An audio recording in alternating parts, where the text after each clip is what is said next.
Ang susunod na programa ay rated PG. Ito ay nangangailangan ng patnubay at gabay ng magulang para sa mga batang manunood. Hindi titigil si Rosel hanggat hindi niya nahuhuli ang kumuha sa anak niya. At malaki ang paniniwala niya na may kinalaman si Via sa kinaroroonan ng anak niya. Nagkaroon ng lead ang mga pulis sa kaso ni Rosel matapos nila matagpuan ang gamit ni Via sa loob ng van, kaya malakas ang kutob ni Rosel na si Via ang salarin. Ang paniniwala ni Rosel ay baka nabanggit ni Malu kay Via ang tungkol sa kinaroroonan ng anak niya at ginagamit ito ni Via para perahan siya at paghigantihan.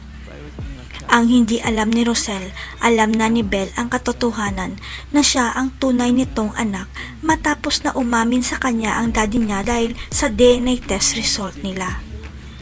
Nakahanda naman sana si Chris na sumuko sa mga pulis kung isusumbong siya ni Belle, pero nagbago ang isip ni Belle dahil natatakot rin siya na makulong ang daddy niya. Hanggang sa malaman ni Chris na si Via ang nagpahamak sa anak niya dahil gusto nitong maghiganti sa kanila ni Rosel dahil nagkaroon sila ng anak, ang kambal. Napagtanto ni Chris hanggat hindi niya sinasabi kay Rosel ang totoo na si Belle ang anak nila at siya ang nagpadukot kay Belle, manganganib ang buhay ng mga anak nila. Kaya buo na ang loob ni Chris na susuko sa mga pulis para matapos na ang kasamaan ni Via at tatanggapin niya kung ano man ang magiging parusa sa kanya ng batas at ni Rosel. Biglang tumigil ang mundo ni Rosel nang tumawag sa kanya ang pulis at sinabi nitong sumuko na ang sospek na kumuha sa anak niya, kaya sumugod si Rosel sa presinto.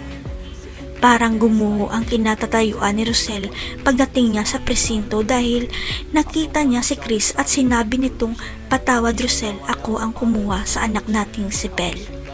Makukulong kaya si Chris at magkikipagbalikan si Rosel kay Darius? Mawawala kaya si Darius dahil patatahimikin siya ni Via? Abangan.